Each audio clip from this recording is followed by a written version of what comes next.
नीट पेपरफुटीनंतर 21 जूनला देशभरामध्ये पुन्हा परीक्षा घेण्यात आली। याचा निकाल 16 जुलैला जाहीर झाला।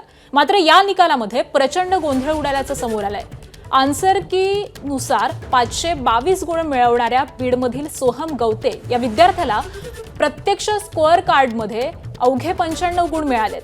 तर वडवणी इथल्या ज्ञानेश्वरी पवार ही विद्यार्थिनी टॉपरच्या शर्यतीत होती।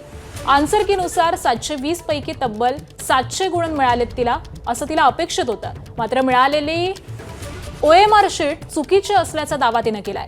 तिच्या स्कोअर कार्डवरती अवघे 87 गुण मिळालेत आणि या प्रकारामुळे विद्यार्थी आणि पालकांमध्ये तीव्र संताप आहे। आन्सर की प्रमाणे मोजलेल्या गुणांपेक्षा कित्येक पटीने कमी गुण मिळाल्यामुळे NTA गलथान कारभारामुळे विद्यार्थी मानसिक तणावात आहेत। आधीच पेपर फुटीमुळे बदनाम झालेली NTA आता यावरती काय स्पष्टीकरण देणार याकडे लक्ष असेल।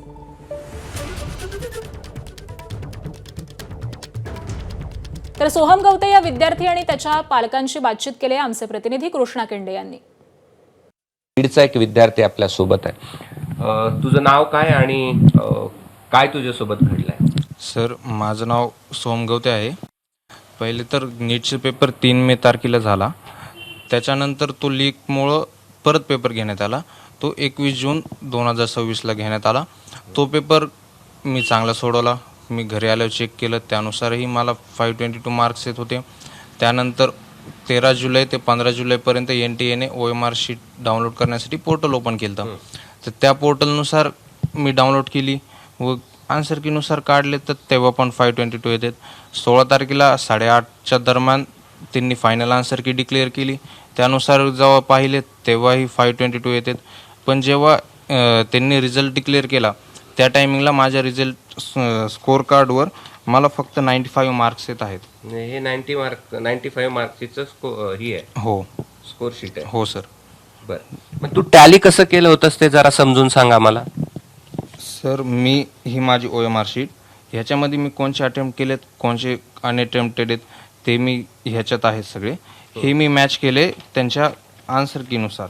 त्यांनी जी फायनल आन्सर की दिलेली आहे ना, त्यानुसार आन्सर कीनुसार हे केले, टॅली केले, चेकिंग केली व मीच नाही तर खूप जणांनीही चेकिंग केली, तेच मार्क येत आहेत।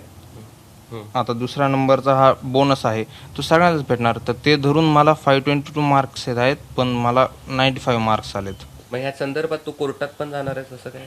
हां सर, वकिलाला भेटलो तर आता पिटिशन ते म्हणत आहेत, आता पुढची प्रोसिजर विचारायची मग असं। पिटिशन पण फाईल करतो कोर्टात? हां, आज करायची म्हणते। काय प्रतिक्रिया आहे तुझी हे सगळं झाल्यानंतर? पुन्हा एकदा घोळ झालाय असं तुझं मत आहे किंवा तुझा सर, आता माझा आरोप व ते तर नाही, आता NTA साधीसुधी ऑर्गनायझेशन नाही आहे सर, खूप मोठी, त्यांच्याकडेही ते बी एक्सपिरियन्स आहेत, ते माझ्याहून जास्त शिकलेले आहेत। माझं काहीच नाही, मला फक्त माझे जे अटेम्प्टेड मार्क्स आहेत ते पाहिजेत। ABP माझा, उघडा डोळे बघा नीट।